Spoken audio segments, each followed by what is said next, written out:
Assalamualaikum warahmatullahi wabarakatuh.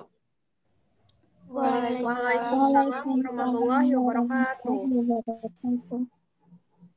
Selamat pagi teman-teman semua. Semoga selalu dalam kesehatan yang baik dan selalu dalam lindungan Tuhan Yang Maha Esa. Nah, di sini kami dari kelompok 3 dari mahasiswa jurusan Teknologi Hasil Pertanian Universitas Lampung. Nah, di sini kami akan membahas mengenai otonomi daerah. Nah, teman-teman udah tahu belum apa itu otonomi daerah?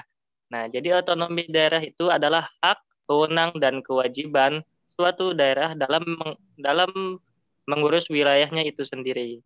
Nah, jadi tentu saja ini memiliki tujuan yang baik ya, di mana Indonesia memiliki daerah kepulauan, pulau-pulau yang banyak, dan provinsi yang lumayan cukup jauh dari pusat kota. Nah, jadi tujuannya yaitu dapat meningkatkan pelayanan umum, meningkatkan kesejahteraan masyarakat, dan meningkatkan ekonomi daerah. Nah, namun kenyataan di lapangan tidak semulus apa yang direncanakan. Ada saja masalah-masalah yang terjadi. Seperti yang akan kami angkat dalam materi ini yaitu kasus illegal logging di Sulawesi Selatan meningkat di masa pandemi COVID-19. Nah, di sini saya tidak sendirian, saya di sini ditemani oleh anggota kelompok saya yang beranggotakan next,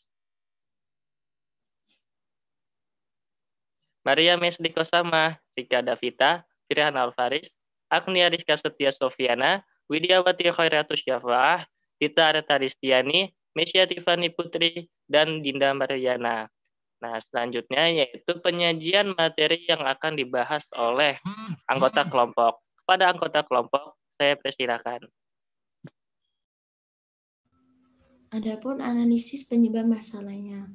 Yang pertama, terdesaknya kebutuhan. Pengusaha maupun masyarakat di masa pandemi bersimbiosis untuk melakukan illegal logging.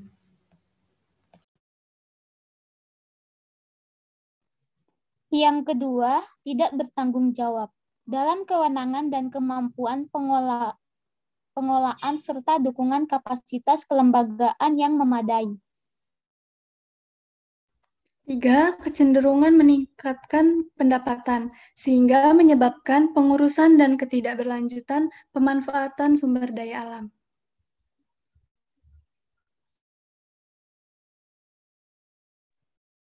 Yang keempat, eksternalitas. Eksternalitas ini tidak hanya ditimbulkan untuk merugikan satu sektor atau daerah itu sendiri, tapi menyebabkan kerugian yang bersifat multisektor dan melampaui batas-batas administratif suatu daerah hingga memberikan dampak yang bersifat regional bahkan nasional.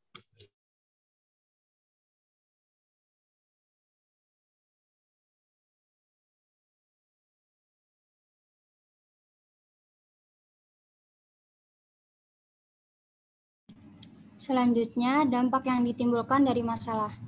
Akibat dari illegal logging tidak hanya mengancam pelestarian hutan produksi, tetapi yang lebih memprihatinkan adalah terjadinya kerusakan pada hutan-hutan yang mempunyai fungsi lindung. Data menunjukkan bahwa 38% areal taman nasional yang ada dan 46% areal hutan lindung lainnya mengalami degradasi. Didapat dari sumber WFC 1997 dalam Cheom dan Chandrasekaram 2002.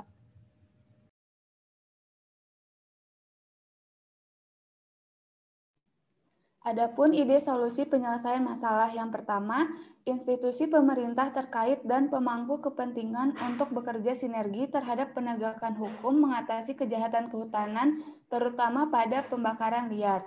Yang kedua, membuat pedoman yang jelas dan rinci seperti PP, Kepmen, dan Perda tentang hak, peranan, dan kewajiban dari pemerintah, pengusaha, dan masyarakat utamanya bagi yang berada pada lokasi sumber daya alam yang akan dimanfaatkan. Yang ketiga, membuat pedoman yang berada dalam kerangka nasional dan global untuk menjamin konservasi dan pemanfaatan berkelanjutan yang melibatkan secara aktif masyarakat dan pihak swasta setempat. Yang keempat, menyiapkan pedoman pemanfaatan sumber daya alam dengan mengacu pada metode baku yang menjamin pelestarian. Kajian yang komprehensif terhadap dampak sosial, ekonomi, dan lingkungan perlu dilakukan sebelum dilaksanakannya pemanfaatan.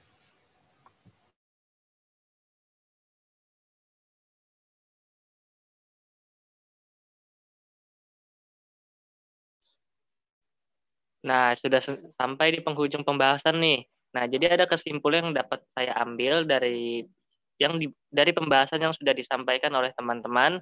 Jadi kesimpulannya yaitu suatu serangkaian kegiatan yang berintikan perencanaan dalam menjaga serta melestarikan lingkungan di sekitar hutan. Hutan memiliki beberapa manfaat bagi kehidupan manusia, baik dari segi sosial, budaya, maupun ekonomi.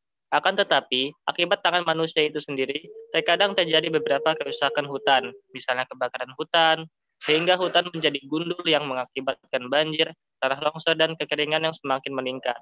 Upaya yang harus dilakukan adalah penghijauan atau reboisasi setelah melakukan penebangan pohon di hutan. Berikut adalah daftar pustaka yang kami gunakan. Teman-teman bisa membacanya. Ini adalah data yang valid, bisa kalian searching di Google. Baik, terima kasih atas perhatiannya kepada penonton semua dan teman-teman penyaji yang sudah membahas materi dengan baik. Jika ada yang ingin ditanyakan, silakan chat di kolom komentar. Insya Allah akan kami jawab dengan baik.